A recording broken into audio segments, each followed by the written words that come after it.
Cuando escuchamos el nombre de Gabriel García Márquez, pensamos en realismo mágico, en Macondo, en 100 años de soledad. Su nombre evoca premios Nobel, historias inmortales y un universo literario que mezcló lo cotidiano con lo fantástico. Pero detrás del escritor universal hubo un hombre caribeño, curioso, rebelde y profundamente humano, cuya vida estuvo marcada por la política, la memoria de su infancia y una pasión inagotable por contar historias. Hoy, en Velatis Perspective, conoceremos las perspectivas de Gabriel García Márquez.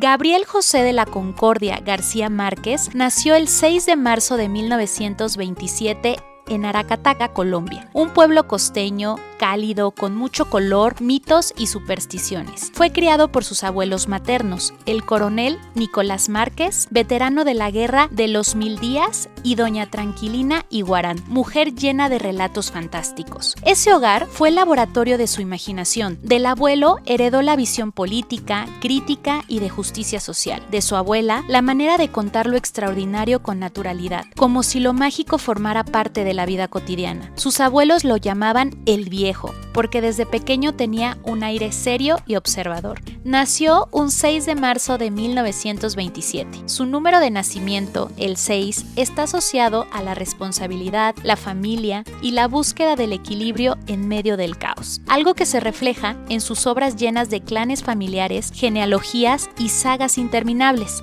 Al sumar toda su fecha de nacimiento, llegamos al número 2, símbolo de la sensibilidad, diplomacia y conexión con lo humano. García Márquez fue un mediador entre la realidad y la fantasía, entre la política y la literatura, entre el periodismo y la ficción. En su juventud, Gabriel García Márquez ingresó en 1947 a la Universidad Nacional de Colombia en Bogotá para estudiar Derecho, pero de pronto descubrió que su verdadera pasión estaba en las letras. Aunque nunca terminó la carrera, su paso por la universidad fue decisivo. Ahí empezó a escribir sus primeros cuentos, como La Tercera Resignación y Eva está dentro de su gato, que fueron publicados en el diario El Espectador.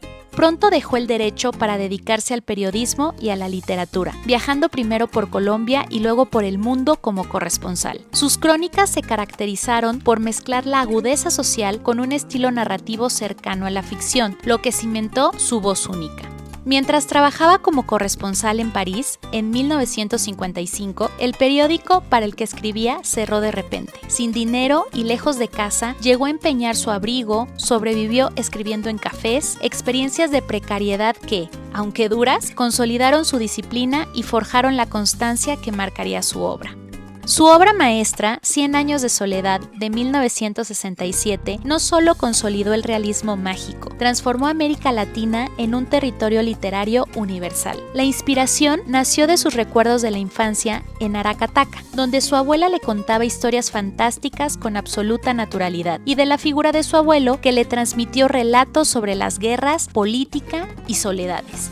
Durante 18 meses escribió sin descanso en la Ciudad de México, alejándose casi por completo y viviendo con lo justo, hasta dar forma a Macondo y al linaje de los Buendía. Cuando finalmente se publicó, la novela fue un éxito inmediato. En apenas una semana se agotaron 8,000 ejemplares de la primera edición. Desde entonces ha sido traducida a más de 40 idiomas, convirtiéndose en una de las novelas más leídas e influyentes del siglo XX y en un símbolo de la identidad y la imaginación latinoamericana. Algunas de sus obras relevantes son El coronel no tiene quien le escriba, de 1961, sobre la soledad y la espera interminable; Crónica de una muerte anunciada, de 1981, un relato circular sobre el destino inevitable; El amor en los tiempos del cólera, de 1985, una oda al amor que resiste décadas; El otoño del patriarca, de 1975, y El general en su laberinto, de 1989, críticas al poder y a la soledad de los líderes. Su estilo mezclaba lo mágico con lo real, pero también estaba profundamente influenciado por la política, las dictaduras y la violencia en América Latina.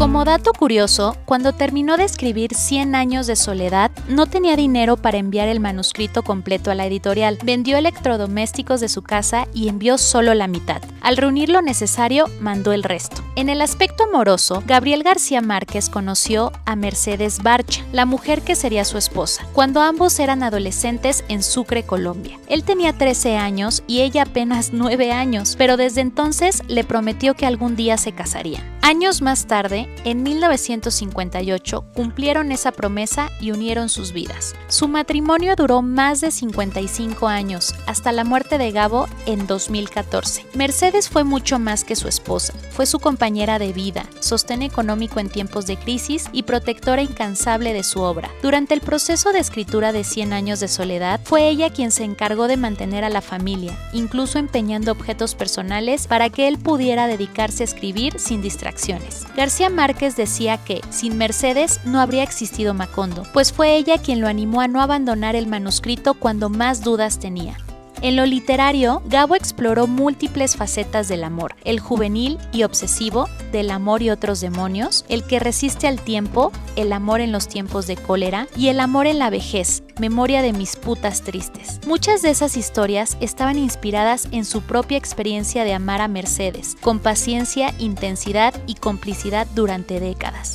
A diferencia de otros escritores, García Márquez mantuvo una vida amorosa discreta y estable, marcada por la fidelidad a Mercedes. No se conocen grandes escándalos ni romances alternos, y aunque en sus novelas abundan pasiones intensas, su vida íntima estuvo marcada por un amor constante y terrenal. García Márquez fue más que un escritor, fue periodista, activista y mediador político. Defendió la libertad de prensa, denunció dictaduras y fue amigo de líderes polémicos como Fidel Castro, lo que generó tanto admiración como críticas. Su obra fue un espejo de América Latina. Mostró la violencia, la desigualdad, la soledad del poder, pero también la vitalidad, la magia y la esperanza de sus pueblos. Fundó la Escuela de Cine de San Antonio de los Baños en Cuba, convencido de que el cine era otro vehículo para contar historias. En 1982 recibió el Premio Nobel de Literatura, con un discurso memorable sobre la soledad de América Latina, donde defendió el derecho de la región a contar su propia historia desde una voz única. Murió el 17 de abril de 2014 a la edad de 87 años en México, país que consideraba su segunda patria. Su obra sigue viva en millones de lectores, adaptaciones teatrales, cinematográficas y en la manera en que el mundo comprende el realismo mágico. Gabo nunca permitió que se hiciera una película de 100 años de soledad, convencido de que ninguna imagen podía capturar la riqueza de su universo. Fue hasta después de su muerte que Netflix obtuvo los derechos para adaptarla. Lo que distinguió a Gabriel García Márquez fue su capacidad de narrar la historia y la política desde la ficción, y de convertir lo local en universal. Hizo que un pueblo pequeño como Macondo se transformara en símbolo de la condición humana. Mientras otros escritores buscaban imitar estilos europeos, él creó un lenguaje propio, enraizado en lo latinoamericano, pero con resonancia mundial. Su legado no es solo literario, es social, político y humano. Gabriel García Márquez fue hijo, nieto, esposo, periodista, novelista, guionista y Nobel, pero sobre todo fue un contador de historias que supo mirar el mundo con sus ojos de niño y pluma de sabio. Le motivaba la necesidad de narrar lo que veía y lo que recordaba, de resaltar la memoria colectiva de su tierra, pero también lo consumía el dolor de ver América Latina atrapada en ciclos de violencia, soledad y desigualdad. Su enseñanza para nuestro tiempo es clara, que la imaginación y la memoria son armas poderosas contra el olvido y que la literatura puede ser un acto de resistencia y esperanza. Porque como escribió en 100 años de soledad, la vida no es la que uno vivió, sino la que uno recuerda y cómo la recuerda para contarla.